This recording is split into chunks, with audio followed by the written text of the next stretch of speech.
لا حول ولا قوة إلا بالله العلي العظيم. أعوذ بالله السميع العليم من الشيطان اللعين الرجيم. بسم الله الرحمن الرحيم. الحمد لله رب العالمين والصلاة والسلام على سيد الأنبياء والمرسلين سيدنا ومولانا بالقاسم محمد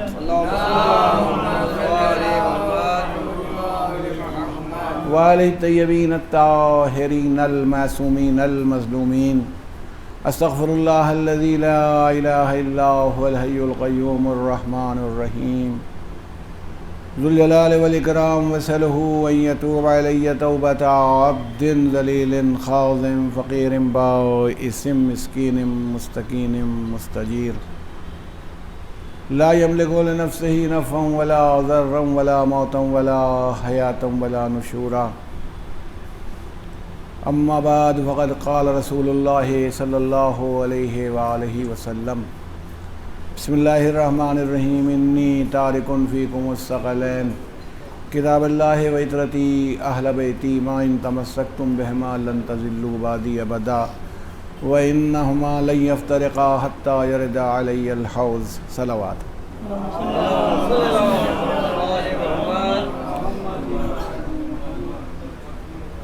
برادران ایمانی اور تمام عزاداران امام مظلوم، کل کی مجلس نے بھی چند باتیں آپ سے گزارش کی تھیں کہ بہت مشہور حدیث ہے رسول اللہ صلی اللہ علیہ وآلہ وسلم کی، جو ایک طریقے سے مستند ہے، تمام سنی شیعہ ہر جگہ پر ہے، وہ کہ میں تمہارے درمیان دو وزنی چیزیں چھوڑتا ہوں، گراں قدر، بہت ویلیویبل.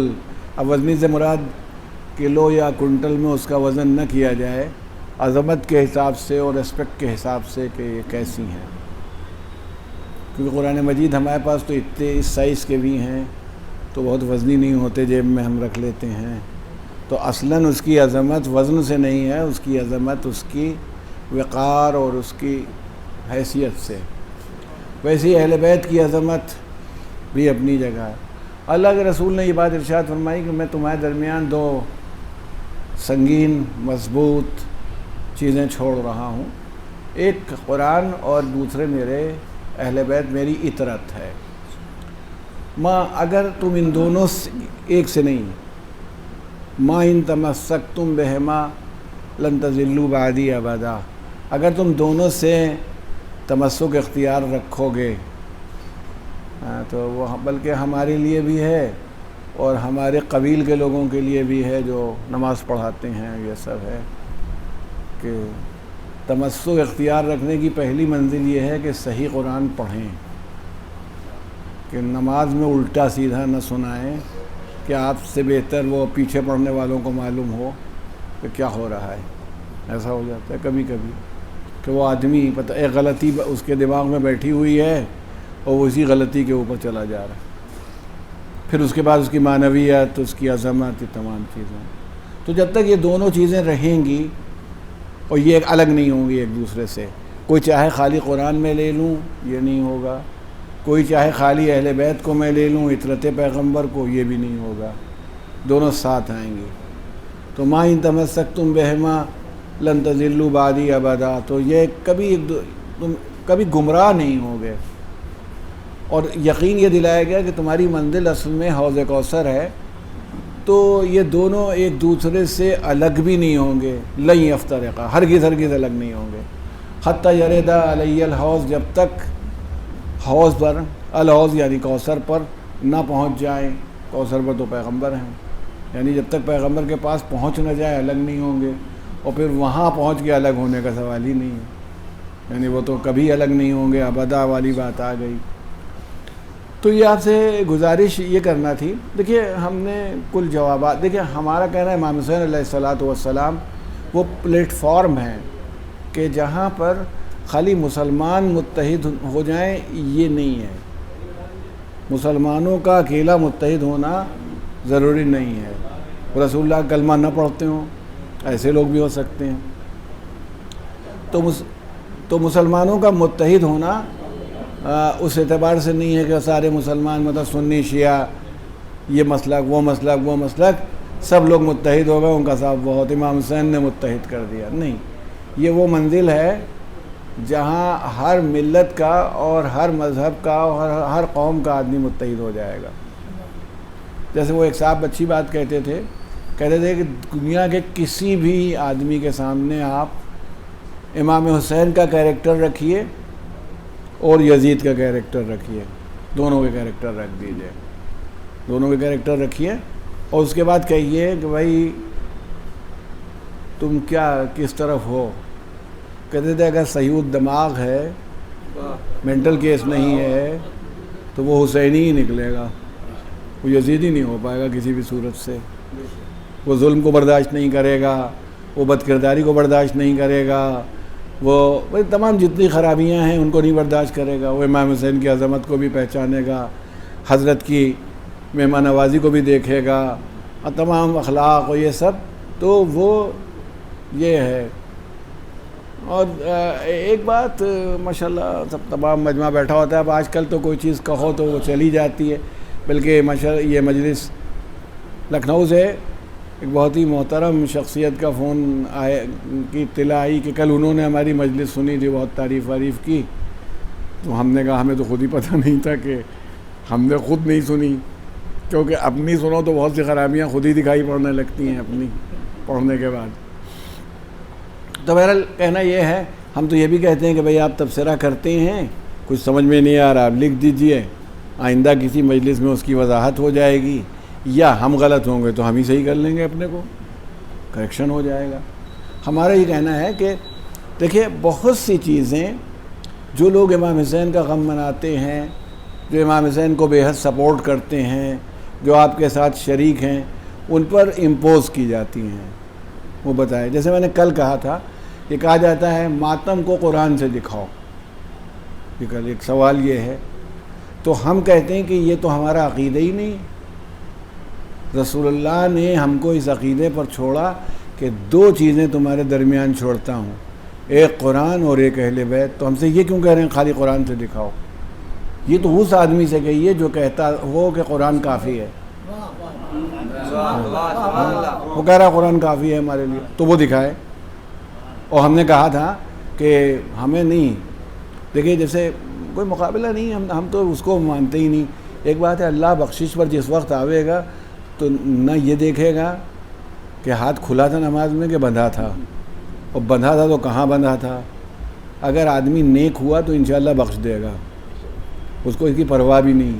جس پہ اتنے عبادت کرنے والے، اتنے انبیاء، اتنے اوصیاء، اتنے فرشتے عبادت کر رہے ہوں، وہ ہماری یہ الٹی سیدھی نماز کو دیکھ رہا ہے، جانچ رہا ہے کیسی ہے، ان کو دیکھو، اور جانچ دی تو پھر کوئی قیامت ہو گئی۔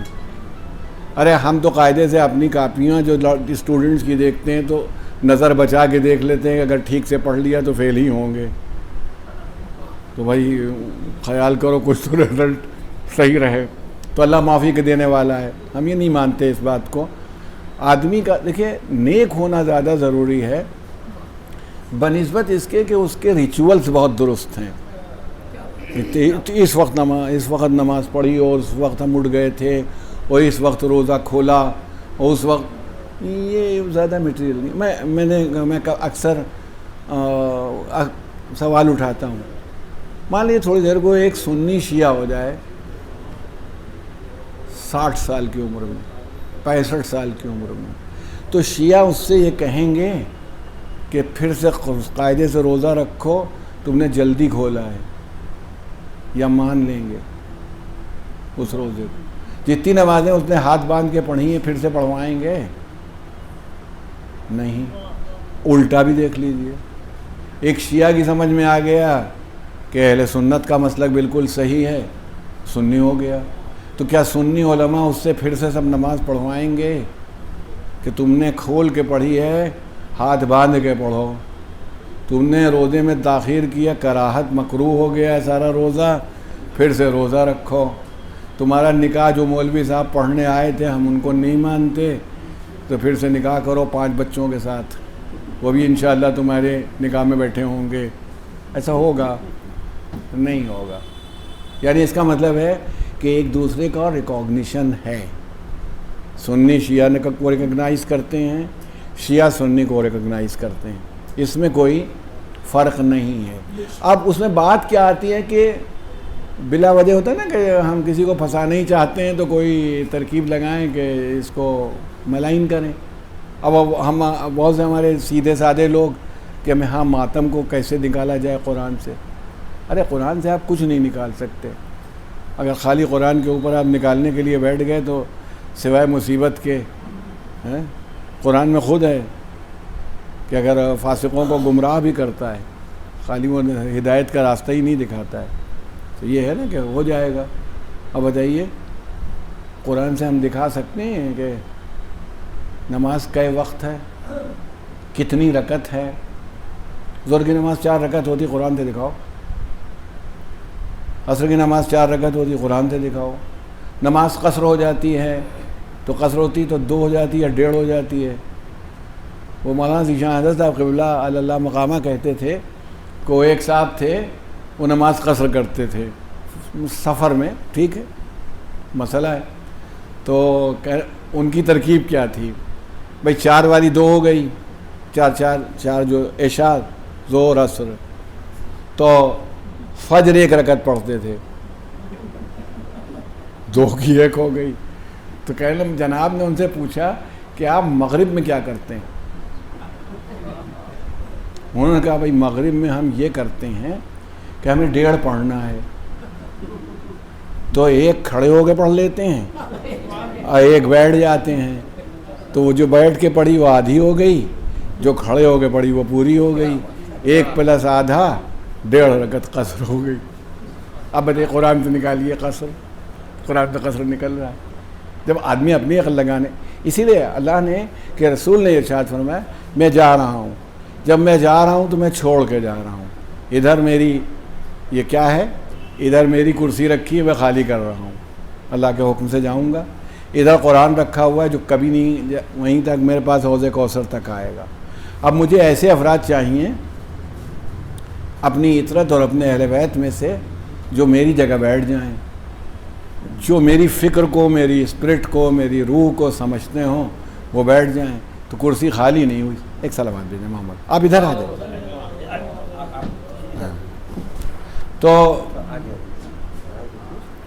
تو ایک یعنی اس فکر کے اعتبار سے چلے جائیں کہ وہ جو فکر رسول اللہ کی ہے وہی ان کی فکر ہو, اس میں تبدیلی نہ آئے فکر میں. دیکھیں ہم بالکل قائل ہیں, عظمت اصحاب کے بھی قائل ہیں, عظمت ازواج کے بھی قائل ہیں, سب کے. لیکن ہم ایک چیز آپ سے کہتے ہیں کہ آپ ان کو کسی جگہ کھڑا کر دیں.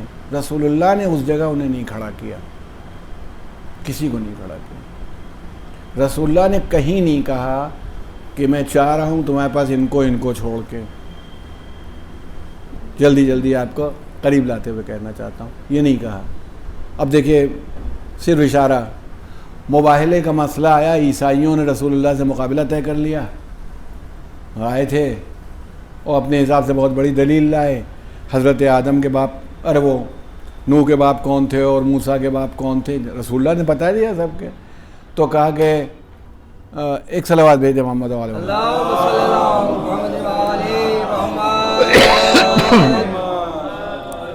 یعنی یہ بتایا کہ جناب نوح کے تمام انبیاء کے والد موجود ہیں.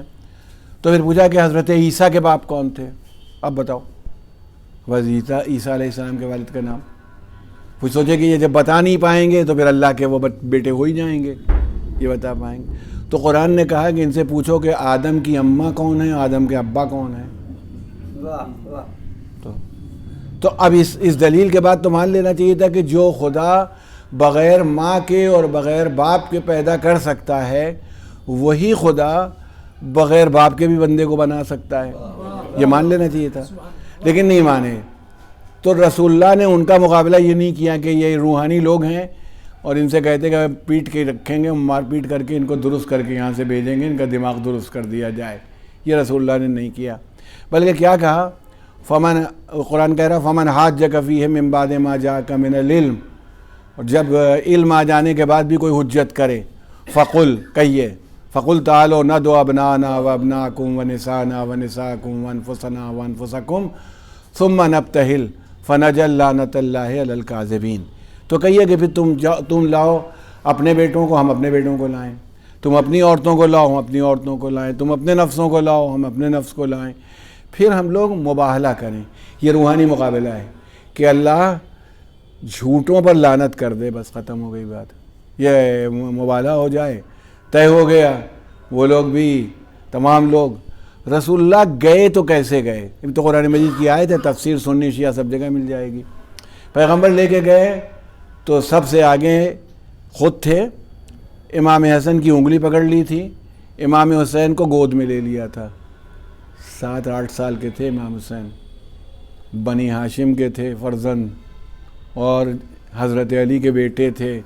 7-8 سال کا بچہ اصولاً گود میں لینے کے قابل نہیں ہے، اور جب ایک بیٹے کو انگلی پکڑ لی تو دوسرے کی بھی پکڑ لینا چاہیے تھی. جب ہمارا سجیشن ہے کہ آپ ایسا کرتے، اس کی انگلی پکڑی اس کی بھی انگلی پکڑ لی جاتی، مگر ایسا نہیں ہوا. جب ایسا نہیں ہوا تو اللہ کے رسول نے کیا کیا؟ اس کے پیچھے جناب فاطمہ کو رکھا حجاب کے اندر، جیسے آپ تشریف لائیں، اور سب سے پیچھے حضرت علی کو. یہی 5 آدمی تھے جو مباہلے میں گئے تھے. اچھا، آپ جو عربی جاننے والے تھوڑی بہت بھی ہیں سمجھ لیں، نساء عورت کو کہتے ہیں کہ جمع ہے، 3 سے کم پر نہیں ہوگا.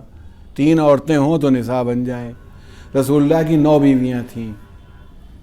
اب دونوں ہی باتیں ہیں کہ وہ نہیں لے گئے، ایک وجہ یہ ہوتی ہے وہ رسول نہیں لے گئے، تو ہم کہتے ہیں بیویوں کو چاہیے تو کہتی ہیں ہم بھی چلیں گے.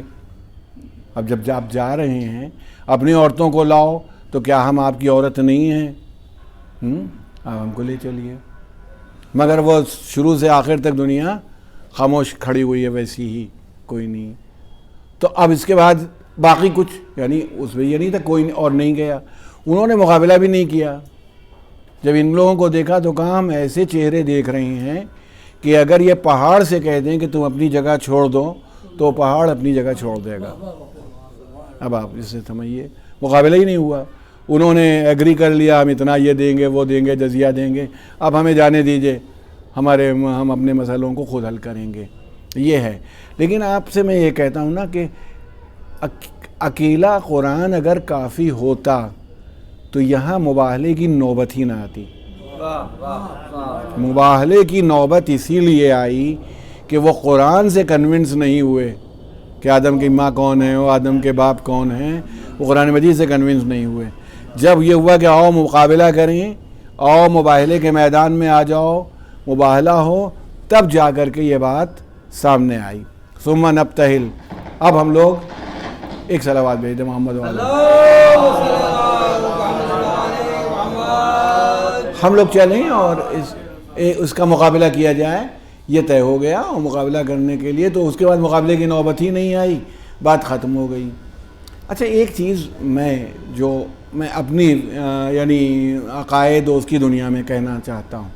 وہ ہمارے سارے بھائی ہیں، اور ہمارے تو دیکھیے صاحب، ہم اس میں ڈنکے کی چوٹ پر ہم یہ بات کہہ سکتے ہیں کہ دنیا کا کوئی فرقہ ایسا نہیں کر سکتا جو ہم کرتے ہیں. ہم اپنی مجلس میں جب بلاتے ہیں تو ہم کہتے ہیں بلا تفریق مذہب و ملت. آپ سے شرکت چاہتے ہیں، آپ ہندو ہیں تو چلے آئیے، عیسائی ہیں تو چلے آئیے، سکھ ہیں تو چلے آئیے، جو جی چاہتا ہو چلے آئیے. امام حسین سب کے ہیں، مسلمان ہوں کسی فرقے کو، ہمیں کوئی وہ بات نہیں ہے، آپ چلے آئیے. آپ یہ دیکھیے کہ خانہ کعبہ میں جانا اور مدینہ منورہ میں منع ہے، وہ یعنی سینکچوریز ہیں. کیا کربلا کو ہم لوگ کچھ کم سمجھتے ہیں؟ نجف کو ہم لوگ کچھ کم سمجھتے ہیں؟ جس کا جی چاہے آئے. اگر ہندو بھی زیارت امام حسین کے لیے کربلا آنا چاہے اور جاتے ہیں، وہ چلا جائیں، چلا آئے، کیونکہ امام حسین سب کو اپنی آغوش میں لینے کے لیے تیار ہیں. آ جاؤ اسی بہانے، اور اسی لیے لا رہے ہیں کہ پہلے حسینی بن جاؤ، محمدی تو ہم بنا ہی دیں گے تمہیں.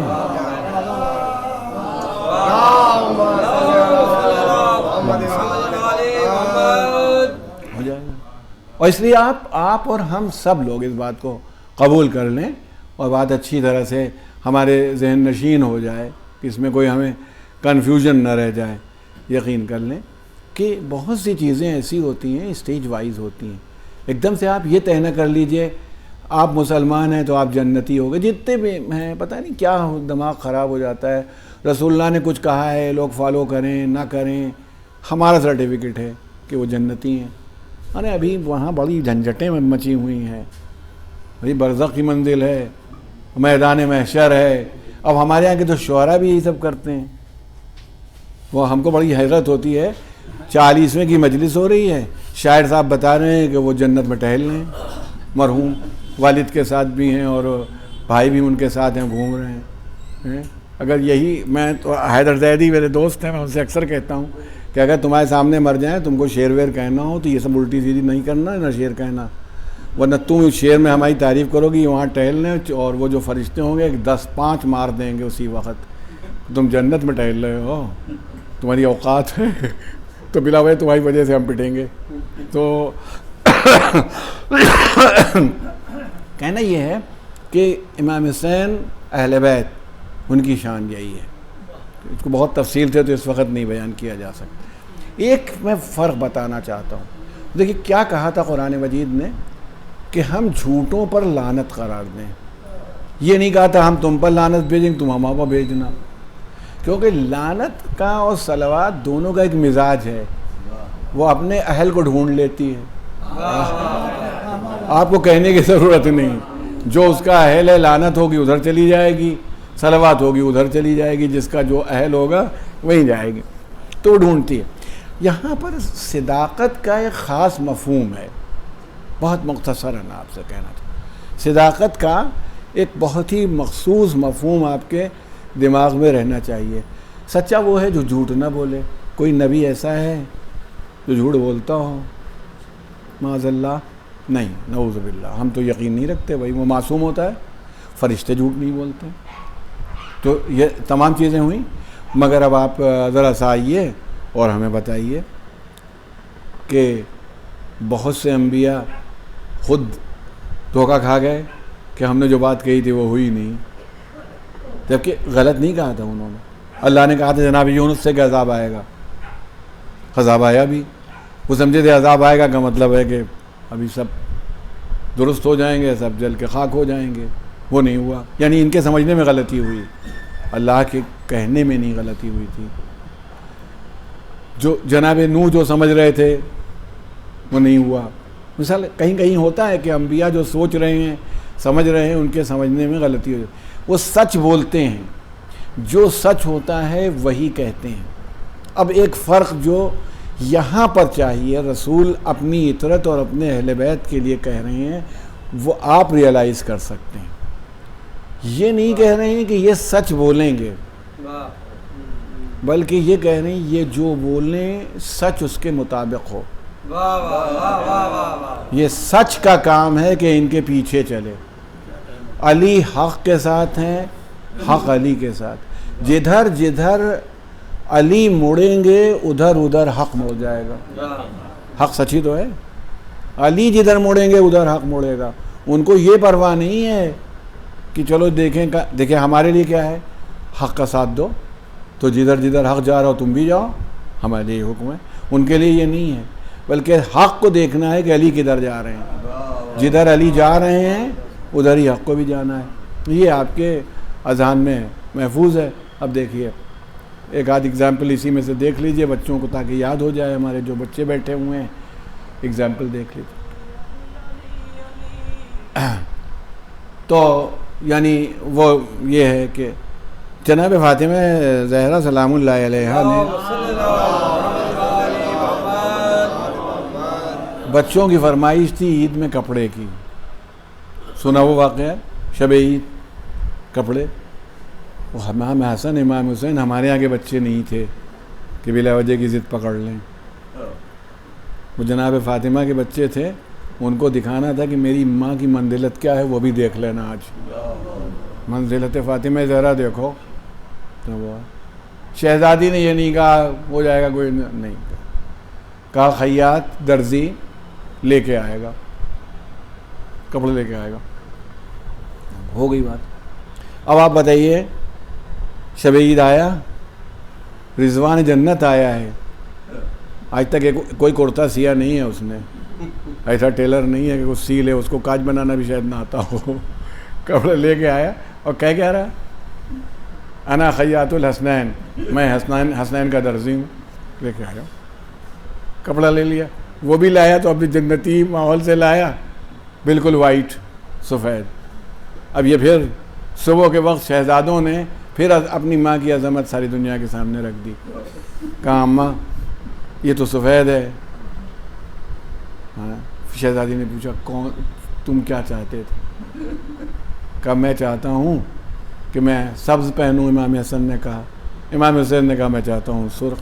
آپ نے ایک کاسے میں کسی برتن میں پانی رکھا، پینٹ منگوایا تھا، کوئی رنگ منگوایا کہ جاؤ حضرت علی کو بھیجاؤ، جائیے مدینے سے لے آئیے جلدی سے، اس میں کچھ ڈال دیا جائے، اب بچوں کی ضد ہے اس کو.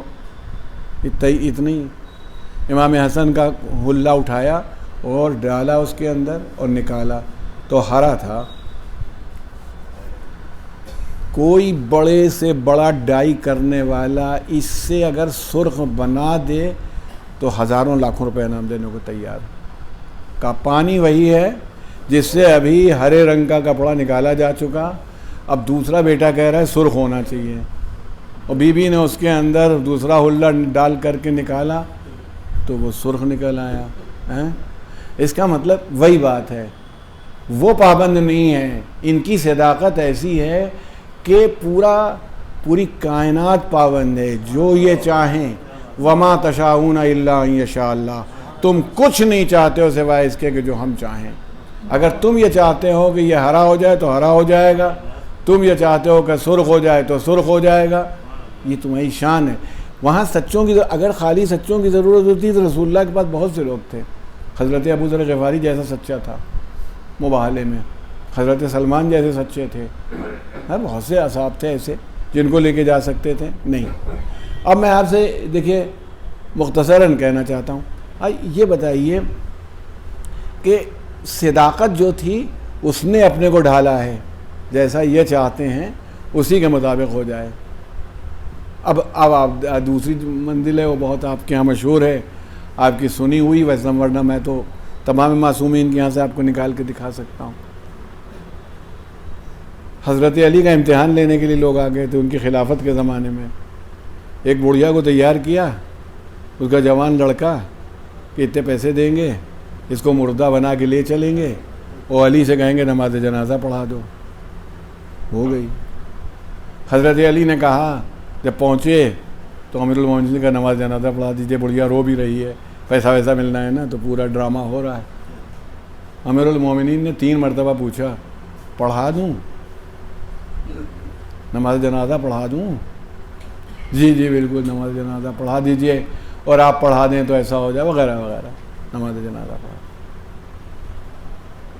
حضرت نے نماز جنازہ پڑھا دی، اور جیسے ہی نماز جنازہ ختم ہوئی وہ لوگ ہنسنے لگے. مولا یہ مردہ تھا، زندہ تھا، آپ نے نماز جنازہ پڑھا دی زندہ کی. اچھا اٹھاؤ تو. اب وہ دیکھا تو ٹھنڈا ہے بالکل. اب سب روڈنے، وہ عورت روڈنے پیٹنے لگی کہ یہ لائے تھے کہ پیسے دیں گے تم چلو یا کرو. میں کہتا ہوں کہ حضرت نے صرف اس لیے کر کے دکھا دیا کہ آج یہ ملک الموت پابند ہے، آج اس کا امتحان ہو رہا ہے. اس سے قبل کہ علی نماز جنازہ کی اللہ اکبر کا الف ادا کریں، روح کھینچ لینا، باقی رہ نہ رہے. تمہیں دیکھنا ہے میں آج. اور اس نے روح کھینچ لی. امیر المومنین نے اس کے رونے پر کہ یہ نہیں کہ وہ اتفاق سے مر گیا تھا، یہ بھی ہوتا نا بعد میں کہ وہ اتفاق تھا، تم جو چاہو ہو جائے گا، کیونکہ ہم جو چاہتے ہیں وہی تم چاہتے ہو.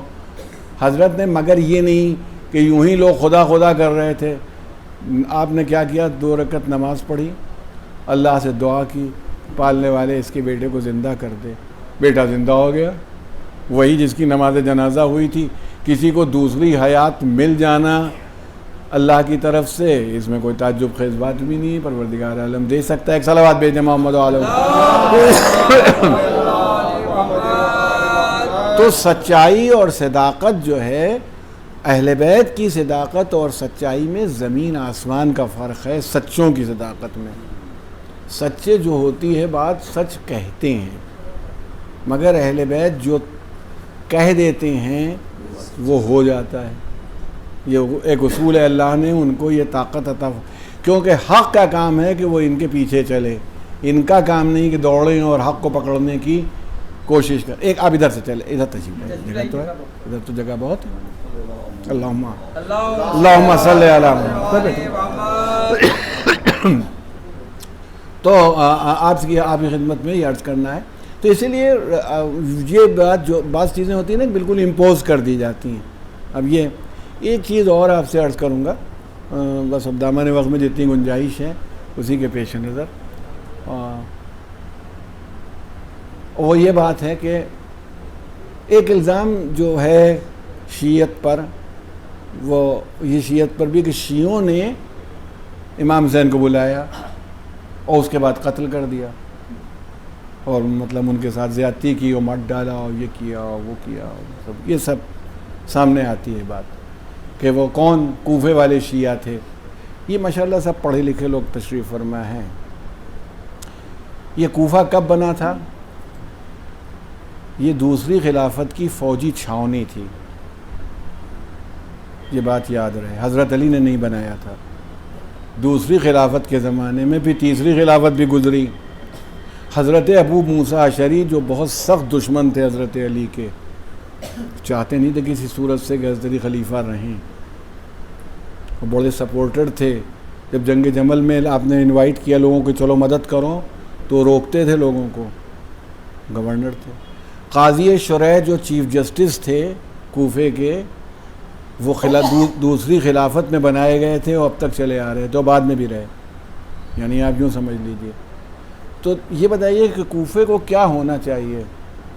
شیعہ آج کون ہے؟ جتنے شیعہ بیٹھے ہیں سب سے سوال. شیعہ آج وہ ہے جو رسول اللہ کو رسول اللہ مانتا ہے، قرآن کو اللہ کی کتاب مانتا ہے، اور رسول اللہ کے بعد پہلا جانشین حضرت علی کو مانتا ہے. اب کوئی بھی بڑی شخصیت ہو، اس کا عقیدہ یہی ہے. دوسرا امام حسن کو مانتا ہے، تیسرا امام حسین، چوتھے امام زین العابدین، پانچویں امام محمد باقر، چھٹے امام جعفر صادق، ساتویں امام موسیٰ کاظم، آٹھویں امام علی رضا، نویں امام محمد تقی، 10ویں امام علی نقی، 11ویں امام حسن عسکری، اور 12ویں حضرت حجت.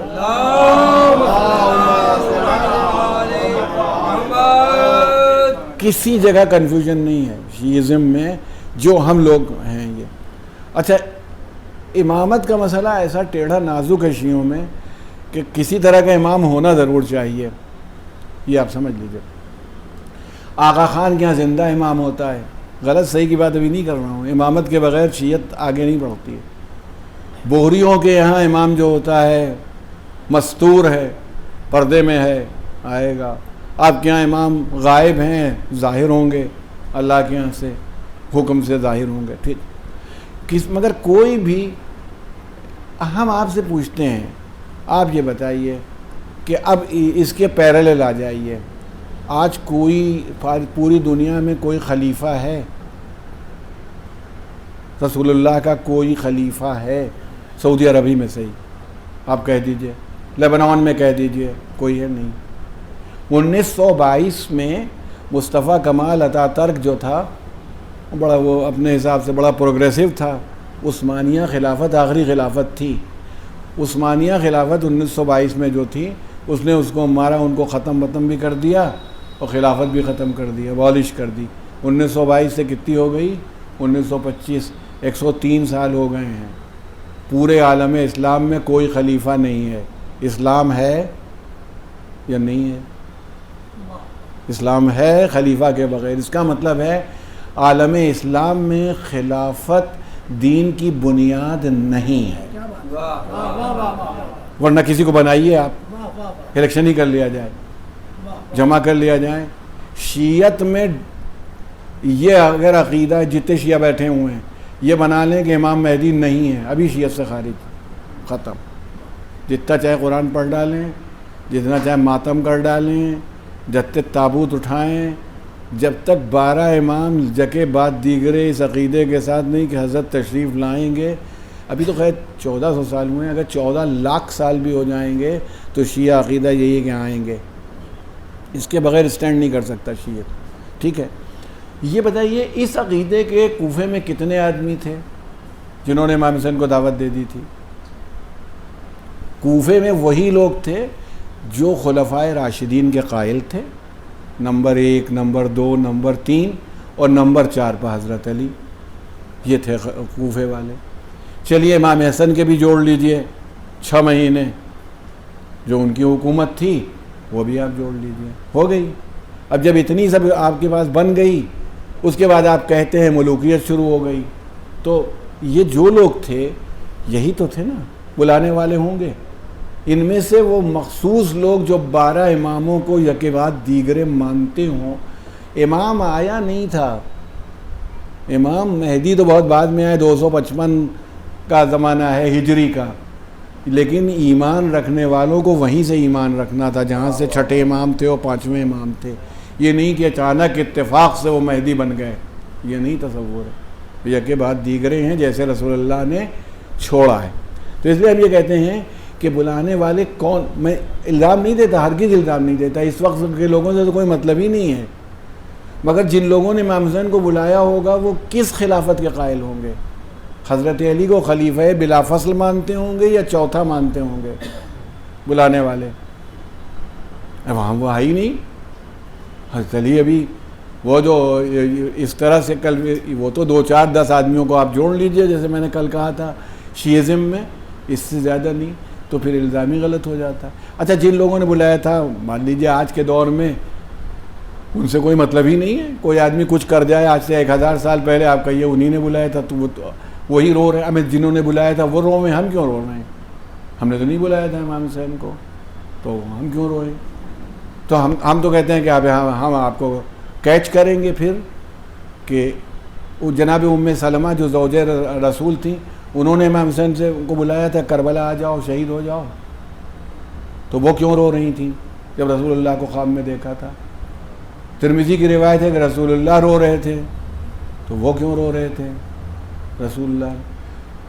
جب امام حسین کی شہادت نہیں ہوئی تھی، سینے پلیٹے تھے، تب بھی رسول اللہ رو رہے تھے، تو وہ کیوں رو رہے تھے؟ انہوں نے دعوت دی تھی کہ آ جائیے اور پہنچ جائیے. نہیں، آپ کو معلوم ہو جائے گا کہ ایسا نہیں تھا، ایسا نہیں تھا. تو امام حسین پر گریہ کرنا یا رونا، بعض لوگوں کے دماغ میں یہ ہوتا ہے کہ شہید مرتا نہیں ہے. ارے بھائی تو یہ پہلے شہید نہیں ہے، اس سے پہلے جناب حمزہ کی شہادت ہوئی ہے، جنگ احد میں جناب حمزہ کی شہادت ہوئی ہے. رسول اللہ روئے ہیں جناب صفیہ ان کی بہن کے ساتھ، ایسے روئے چیخیں مار مار کے احد کے میدان میں. جتنی رسول اللہ کی جناب صفیہ کی آواز بلند ہوتی تھی، اتنی ہی اللہ کے رسول کی آواز بلند ہوتی تھی. اس کے بعد کیا ہوا؟ جب مدینے آئے جناب صفیہ تنہا تھیں، اب رونے کے لیے بھی کچھ لوگ چاہیے. جناب صفیہ تنہا تھیں تو 70 مقتول تھے جنگ احد میں، 70 شہید ہو گئے تھے مسلمان. تو ہر گھر میں صف ماتم بچھی تھی. اس زمانے میں وہ ہمارے نئے والے مولوی ابھی نہیں آئے تھے کہ رونا بدعت ہے، یہ سب بعد میں پیدا ہو گئے بیچارے. نشد رسول اللہ کو بھی سمجھاتے کہ کیا آپ کے چکر میں ہو، اصحاب کو بھی سمجھاتے رونا بدعت ہے، آپ لوگ سمجھیں. اور بھی شہید کو رونا وہ تو اور بھی بدعت ہے. ہر جگہ سے رونے کی آوازیں آ رہی تھیں مدینے میں، گھروں گھروں. تو اللہ کے رسول نے فرمایا کہ افسوس یہ کو کیا ہو رہا ہے؟ کہا کہ وہ لوگ سب اپنے کو رو رہے ہیں شہیدوں کو. تو حضرت نے فرمایا افسوس کوئی حمزہ کو رونے والا نہیں ہے نا. تاریخ ہے یہ،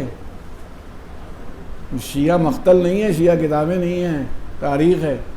کہا رو رہے ہیں. تو جب یہ کہا تو اصحاب کو پتہ چلا. اصحاب پر بھی ابھی مولویوں کا کوئی اثر نہیں ہوا تھا، یوٹیوب دیکھتے نہیں تھے، ورنہ یہ سب دیکھتے تو ان کو پتہ چلتا کہ رونا بدعت ہے. تو وہ سب کیا ہوا، انہوں نے ایک صلوات بھیج دی محمد علیہ.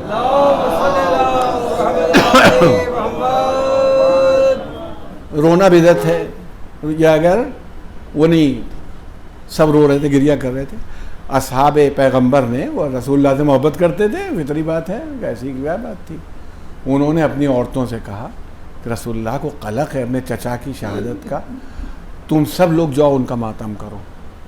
تو اب 70 گھر کی عورتیں آ جائیں. جناب صفیہ کے گھر میں پہنچیں تو شور گریہ بلند ہوا. تو رسول اللہ نے پوچھا یہ کیا ہے؟ کہا یہ مدینے کے تمام شہداء کے گھروں کی بیویاں ہیں جو آ گئی ہیں آپ کے چچا کا ماتم کرنا. اب رسول اللہ نے کیا فرمایا؟ اللہ ان آوازوں پر رحم فرما جو میرے چچا کے غم میں بلند ہو رہی ہیں. مطلب افسوس تو یہی ہے کہ یہ سب مولوی صاحبان تو بالکل غائب ہی تھے اس زمانے میں. اگر مولوی صاحبان ہوتے تو رسول اللہ کو ضرور معاذ اللہ سمجھاتے کہ آپ سمجھ لیجئے سید الشہداء ہیں جناب حمزہ، اور سید الشہداء ہونے کے ناطے ان کو گریہ کیا جا رہا ہے. اور پھر طریقہ یہ بن گیا، یہ بھی نہیں، یہ شیعہ کتاب نہیں پڑھ رہا ہوں، یہ طریقہ بن گیا، کوئی مرتا تھا مدینے میں تو اس کی صف ماتم بچھائی جاتی تھی. اس کا مطلب ہے غیر شہداء کو بھی رویا جاتا تھا. ٹھیک ہے، صف ماتم بچھتی تھی، مگر سب سے پہلے طریقہ یہ ہو گیا کہ حمزہ کو رویا جائے تب اپنے شہید کو رویا جائے. ہم اسی سنت کو آج بھی فالو کرتے ہیں. ہمارے رشتہ دار مر جاتے ہیں، ہم ان کا ماتم نہیں کرتے، ہم حسین کی صف عزا بچھاتے ہیں کہ جس کا کوئی ماتم نہیں ہوا، جس کو رونے والے نہیں تھے. اگر اللہ کے رسول کو یہ فکر ہے، آپ غور کر لیجئے کہ افسوس ہمارے چچا کو کوئی رونے والا نہیں، تو رسول اللہ کو یہ فکر نہیں ہے کہ میرے حسین کو رونے والا کوئی نہیں، میرے عباس کو رونے والا کوئی نہیں، میرے علی اکبر کو رونے والا کوئی نہیں، میرے 6 مہینے کے بچے کو رونے والا کوئی. تو وقتاً یہ قوم کو، میں تو کہتا تمام مسلمانوں کو یہ چاہیے، اپنوں کو رونا چھوڑیے. ان سب کی مددگار اللہ کے رسول ہوں گے، اہل بیت ہوں گے، پروردگار ہوگا. آپ اپنی احسان شناسی کو دکھا دیجئے کہ آپ کتنا احسان مانتے ہیں کہ جن کے صدقے میں یہ سب کچھ ملا ہے، ہم اس منزل تک آئے ہیں، اس کو دکھائیے. تو بھائی میں یہ کہہ رہا ہوں نا کہ کتنی مشکل منزل تھی، اللہ کے رسول نے دکھا دیا. مگر اب وہ اس وقت ہے، کوئی کہتا ہے کہ مردوں کو، اب ہم مردہ مانتے ہی نہیں، شہداء کو کیا مانیں گے؟ ہم تو کسی کو ہم تو جو ہمارا عزیز مر جاتا ہے اس کو مردہ نہیں مانتے. دفن تو اب وہ کہیں گے آپ دفن کیوں کر دیتے ہیں؟ تو آپ نے شہیدوں کو کیوں دفن کیا ہے؟ آپ نے شہیدوں کی بیویوں سے شادیاں کیوں کی ہیں؟ اگر وہ ان معنوں میں مردہ نہیں ہیں جن معنوں میں آپ سمجھ رہے ہیں، مگر دنیاوی رخ سے ان کی زندگی ختم ہو گئی. ہمارا تو عقیدہ ہے من مات علی حب آل محمد مات شہیدا. جو آل محمد کی محبت میں مر جائے وہ مردہ نہیں ہوتا، وہ شہید مرتا ہے. وہ بستری میں مر جائے. ابھی موقع نہیں ملا ہمیں میدان قتال میں ہوتے. اب یہ مجمع بھی روئے گا، تابوت برآمد ہوگا، گریہ ہوگا. کیوں رو رہا ہے؟ آپ غور کر لیجیے گا کبھی، رو کیوں رہا ہے؟ یہ کربلا میں نہیں تھا، اس کو رنج اسی بات کا ہے. اچھا بتائیے، یہ مجمع ہم انتہائی گناہ گار ہیں، انتہائی ہم میں خرابی، لیکن حسین جیسا قائد سامنے ہوتا اور وہ گھرا ہوا ہوتا تو ہم چھوڑ کے چلے جاتے. یعنی میرے مولا گھرے ہوتے چاروں طرف سے اور ہم نکل جاتے، ہم جان دے دیتے. ہم کو تو افسوس یہی ہے کربلا میں نہیں روئے وہ لوگ جنہوں نے جان دی ہے. کون رویا ہے کربلا میں؟ قاسم تب تک روئے جب تک اجازت نہیں ملی. جب اجازت مل گئی تو ہنستے ہوئے گئے، روتے ہوئے نہیں گئے. عباس نہیں روئے، علی اکبر نہیں روئے. ارے 6 مہینے کا بچہ نہیں رویا، اور کون روئے گا؟ اب جنادہ ابن عمر کی بیوی نہیں روئی، شوہر کا لاشا پڑا ہوا تھا، وہ تو بنی ہاشم کی بھی نہیں تھی. بیٹے کو تیار کر کے 11 سال کے بیٹے کو بھیج دیا تھا، جاؤ میدان قتال میں چلا جا میرے لال، اور کہا تھا کہ بیوہ کا ہدیہ ہے رد نہ کیجیے گا. نہیں رو نہیں تھی، کوئی رو نہیں رہا تھا. بلکہ میں آپ سے کہتا ہوں کسی دن ذکر کروں گا، بس جناب زینب نہیں روئیں. یہ تو ہم لوگ جذبات ہمارے ہوتے ہیں، ہم کہہ دیتے ہیں نہیں. وہ تو ہمارے پاس دلیل ہے. اگر روئی ہوتی تو تو جب آزادی ملی تھی تو اس موقع کے اوپر امام زین العابدین سے کہنے کے لیے برسوں ہو گئے، مہینوں ہو گئے، مان لیجئے مہینوں بعد کہہ رہی ہیں بیٹا بیٹھ جاؤ تو میں تمہارے بابا کا پرسہ دے دوں، یعنی اب تک نہیں روئی تھیں. اور امام کی وصیت تھی رونا نہیں، باطل کو طاقت مل جائے گی. یہ وصیت پر عمل تھا. بہن اتنا قابو بھی پا سکتی. تو بس یہ عرض کرنا ہے کہ اس کیفیت میں آپ غور کیجئے کہ یہ نہیں ہے کوئی معمولی بات نہیں تھی. امام عالی مقام ہم سنتے رہتے ہیں گریہ کرنے لگے، وہ وقتی طور پر ہو جائے گریہ، اتنا فرصت ہی نہیں تھی. امام حسین کو اتنی کہاں فرصت تھی کہ بیٹھ کر روئیں. ارے ایک لاش لے کے آئے، دوسری آ رہی ہے، رونے کے لیے بھی تو وقت چاہیے. بیٹھیں، وہ کس کو روئیں، کس پر ماتم کریں، کس کا گریہ کریں، وقت ہی نہیں تھا. امام زین العابدین روئے اس لیے کہ کربلا میں قربانی نہیں پیش کر سکے. ہمارے ہاں وہی روتا ہے جو قربانی پیش نہیں کر پایا. ہم گناہوں کے کفارے میں نہیں رو رہے ہیں. یہ تو خیال ہے گناہوں کا کفارہ. بتائیے بلایا کسی نے ہو، قتل کوئی کر دے، کفارہ ہم ادا کر رہے ہیں. یہ دین ہے؟ یہ کون سا کفارے کا قانون ہے؟ ارے بھئی ہمارے خدا نہ خواستہ ہمارے کسی عزیز نے کسی کو قتل کر دیا ہو تو ہم کیوں کفارہ ادا کریں گے؟ جو اس کا اصل وارث ہوگا وہ کرے گا یا وہ خود کرے گا. ہم سے کیا مطلب ہے؟ یہ نہیں کہ ان کے رشتہ دار تھے تو یہ کفارہ دیں، نہیں. اور ہمارا کوئی تعلق بھی نہیں تھا. میں نے تو آپ سے عرض کیا تھا یہ تمام باتیں. بس اب جتنی دامن وقت میں گنجائش ہے اس کے پیش نظر آپ سے کہنا ہے. یہ بتائیے کربلا میں امام حسین علیہ السلام نے یہی کمال کیا. پھر آپ سے عرض کروں گا کسی دن. امام حسین دنیا کے شجاع ترین آدمی کا نام ہے، کسی کمزور انسان کا نام نہیں ہے. بخدا ایک موت ہو جاتی ہے، اگر ایک سے دو مر جائیں تو آدمی کھڑا نہیں ہو پاتا. بھوک 3 دن کی پیاس، 57 سال کا سن، اہل حرم یہاں پر موجود ہیں، پتہ نہیں ابھی کیا ہوگا یہ معلوم نہیں ہے. ٹھیک ہے، سب موجود ہیں. بیٹا جوان بیمار ہے، غش آ رہا ہے. غذا کیا؟ دوا غذا کوئی چیز نہیں ہے، سب چیزیں. امام علی مقام، اس سے زیادہ مضبوط آدمی کون ہو سکتا ہے؟ اگر حسین صبح جاتے اور میدان قتال میں جا کے شجاعت سے لڑتے، بہادری سے لڑتے تو اتنا بڑا کارنامہ نہیں تھا. عباس دیکھنے والے موجود ہیں. میں تلوار چل رہا ہوں، بھیا دیکھنا آج تلوار چلے گی. رسول اللہ نے امام حسین کے لیے کہا تھا کہ میری جرأت و سخاوت حسین میں ہے. تو سخاوت کے تو ہزارہ نمونے دنیا نے دیکھے. ارے غری نے دیکھا ہے سخاوت کیسے ہوتی ہے، غر کے پورے لشکر نے دیکھا ہے، مگر جرأت رسول کا نمونہ کوئی دیکھ نہیں پایا تھا. اس لیے کہ رسول اللہ بھی کبھی لڑے نہیں جب تک علی موجود رہے. تو حسین بھی تب تک نہیں لڑے جب تک عباس شہید نہیں ہو گئے.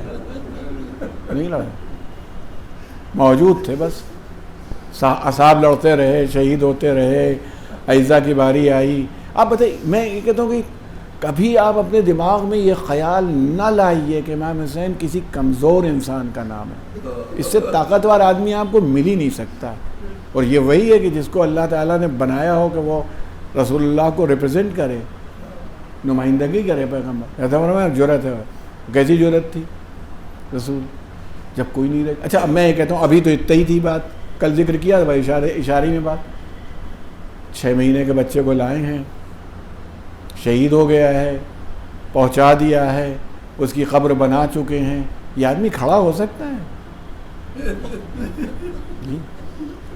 اب تو میں کہتا ہوں امام حسین آتے اور کربلا میں اگر سر سجدے میں رکھ دیتے اور آپ کی گردن کاٹ دی جاتی تو بھی آپ سے زیادہ بہادر آدمی کوئی نہیں ملتا، تاریخ عالم میں نہیں مل سکتا تھا. مگر امام علی مقام نے یہ نہیں کیا، بلکہ حضرت گھوڑے پر بیٹھے، تیاری کے ساتھ پرانا کپڑا پہنا. اب میں بھی حیرت میں پڑ جاتا ہوں، کبھی کبھی سوچتا ہوں مولا شب عید نئے لباس کی فرمائش تھی. اس وقت جب اپنی ثانیہ زہرا سے کہہ رہے ہیں کوئی پرانا لباس لے آؤ. کتنا فرق. پرانا لباس سے تن کیا، چلے گھوڑے پر بیٹھ گئے. گھوڑے پر بیٹھنے کے بعد وہ تفصیل پوری کچھ نہیں پڑھنی ہے کیونکہ اب دامن وقت میں گنجائش نہیں بچی. ابھی انجمن کو ماتم بھی کرنا ہوگا، جلوس بھی ہے. چلے گئے. چلنے کے بعد میدان میں آئے تو اگر سیدھے سیدھے آ جاتے اور سجدہ کرنے لگتے تو بھی بڑی عظمت کی بات تھی، مگر آپ نے 3 حملے کیے. اب تبری وغیرہ دیکھیے، تاریخ تبری دیکھیے اور دیگر تاریخیں. 3 حملے ایسے کیے کہ دشمنوں نے یہ کہا ہم اب تک کی ساری لڑائیاں بھول گئے. نہ عباس کی لڑائی یاد رہ گئی. اب یہ رسول کی جرت دکھا رہے تھے کہ ہمارے نانا کی جرت دیکھنا ہو تو ہم میں دیکھو. عابس ابن ابی شبیب شاکری جس وقت میدان میں آئے تھے لوگ چیخ اڑے تھے، ارے یہ شیروں کا شیر ہے. ایسے ایسے بہادر لوگ تھے امام حسین کے ساتھ، مگر کوئی لڑائی کسی کو یاد نہیں رہ گئی. امام حسین آپ نے 3 حملے کیے یمین میں یا سار میں، اور یہی کہتے تھے کہ آپ کہاں بھاگ رہے ہو. اب تو ان آنکھوں میں روشنی نہیں باقی بچی، اس بازوؤں میں قوت نہیں رہ گئی، طاقت نہیں رہ گئی، اب تم کہاں بھاگ رہے ہو. اور اس کے بعد یہ ہوتا تھا کہ دشمن بھاگ رہا تھا، اس کی سمجھ میں نہیں آ رہا تھا. یہاں تک میں کہتا ہوں پھر کمال کیا آپ نے، جب بالکل زخموں سے چور ہو گئے. زخموں سے چور ہونے کے بعد گھوڑے سے آئے تو گر نہیں پڑے. فرمایا بسم اللہ وباللہ والا ملت رسول اللہ. قربانی کی دعا ہے یہ. اب تک تو ساری قربانیاں پیش کر چکے تھے، اب اپنی قربانی پیش کرنے جا رہے تھے. بسم اللہ وباللہ والا ملت رسول اللہ. پھر گھوڑے پر سے نیچے تشریف لے آئے. تشریف لانے کے بعد جب تک کھڑے رہ سکے کھڑے رہے، جب کھڑے نہیں رہ سکے تو آئے مقتل تک آئے. میں گیا تھا جب زیارت کے لیے، میرے ساتھ تو میرے عزیز بھی تھے، موجود تھے. چند منٹ آپ کو زحمت دینا چاہتا ہوں. تو وہ جہاں مقتل تھا وہاں پر ایک سرخ رنگ کا گلاس لگا ہوا ہے. آپ حضرات زیارت کے لیے گئے ہوں گے، دکھتا کچھ نہیں ہے. تو ہم نے پوچھا بھی کہ کیا وجہ ہے، کہا لوگ دیکھ نہیں پاتے، بے ہوش ہو جاتے ہیں. اب نہیں دیکھ پاتے، 1400 سال بعد ان کا دیکھ نہیں پاتے. تو یہ ہے اس لیے لگا دیا گیا ہے، احتیاطاً اس کو لگا دیا گیا کہ زیارت بھی ہو جائے. ہو گئی خیر.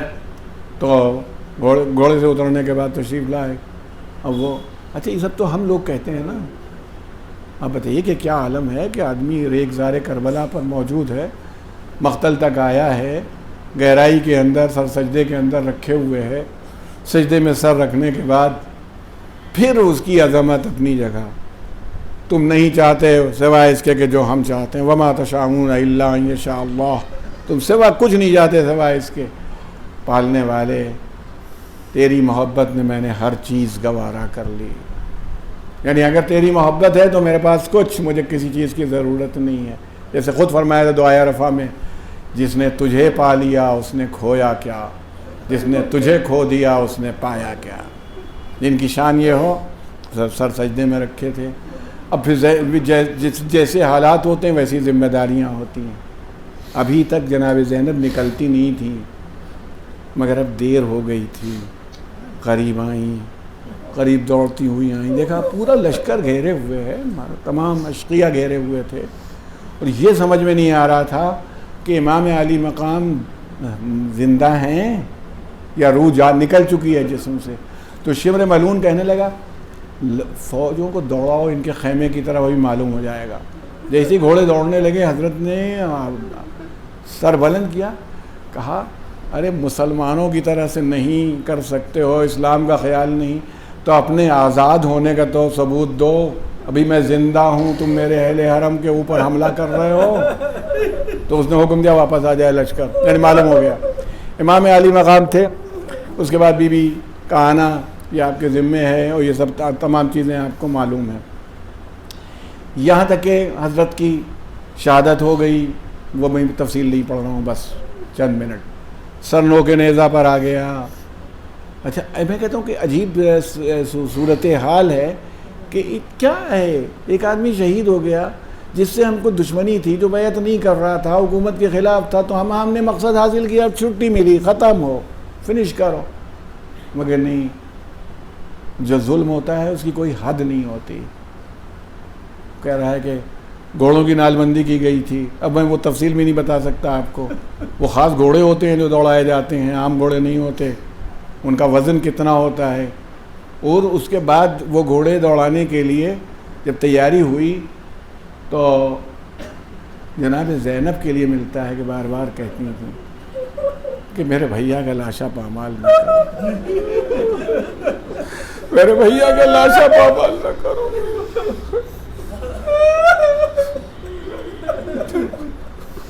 ان کو معلوم تھا کہ عربوں کا مزاج کیا ہے, ان کی سختی اور درستگی کیا ہے.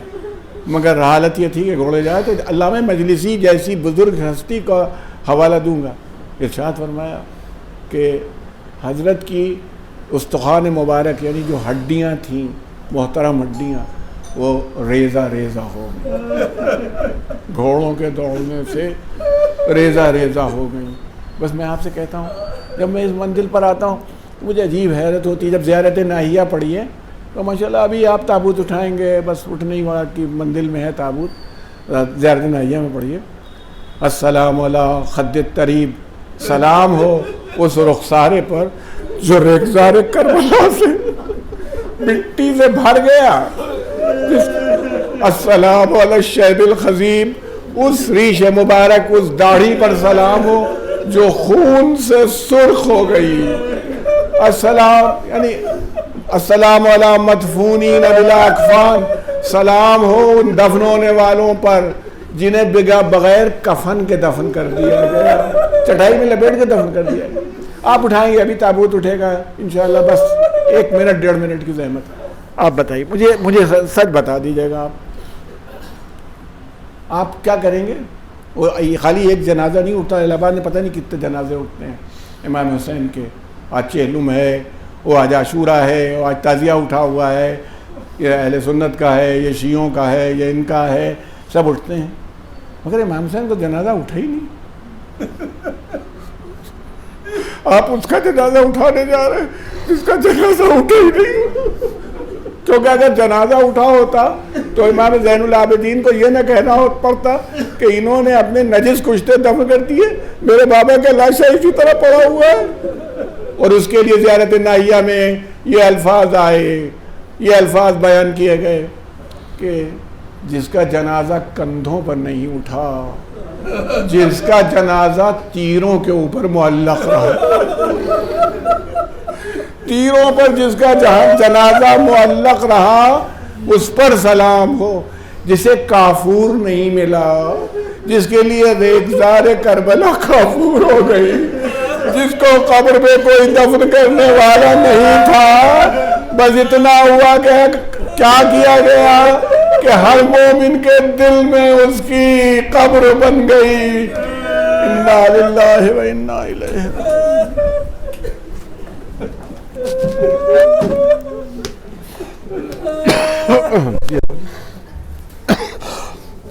راجعون.